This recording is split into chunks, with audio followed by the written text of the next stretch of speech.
Welcome back to part 3 of the Let's Make a Gingerbread House. So we've already made our dough in the first video, and then we stenciled out and baked our cookie pieces in the second video, and now we're on to the assembly. If you have any of these little kitchen clips for like your chip bags and stuff, they come in handy for helping to stand up your structure. I did not use these last year, and it's really what I was missing because this helps stand everything up. My advice is don't rush it. It takes a long time for the icing to dry, and your cookies, believe it or not, are kind of heavy. I think that there is some icing specifically for gingerbread house making that's out there, but I did not have that kind, and I didn't see it in the store. So regular cookie icing works just as well. It just takes a little bit longer to dry. So maybe take about a day or so to let your structure dry, or let the pieces dry. I was able to put together the two standing house structure pieces and the two side pieces, and then I had to let that dry overnight, and then I could add on my roof. I made the shingles out of Cinnamon Toast Crunch cereal. Just added each one by hand after laying on the icing. Last year I was able to find these cute little window and door pieces at Target that just accentuates the house, and I could not find any of those this year.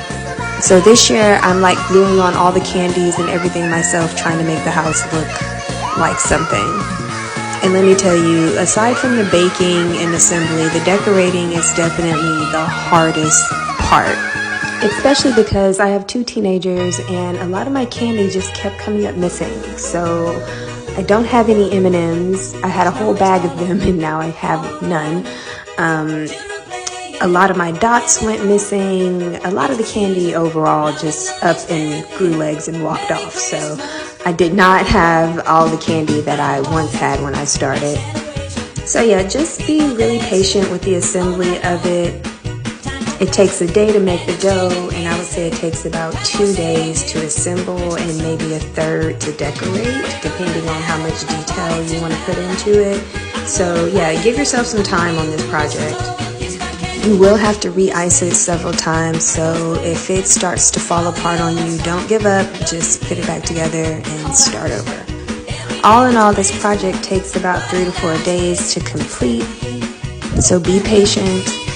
To compare it to last year, I definitely like the stencil better. I like that there's more detail, but my decorating skills need some work. I'm not even gonna lie, I need a lot of work in that area.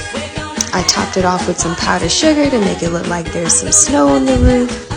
I tried to decorate it with a little bit of candy that I had left that the children did not eat up, because I'm not going back to the store to buy anymore. So yeah, this is how it came out. This is what we're working with. Hope you guys like it. I think it makes a nice little decoration for our eggnog party that we're going to be having later on this month.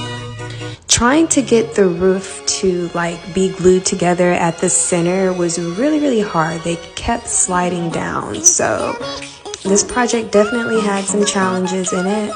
I might try a different stencil next year, but I really did like this stencil for sure.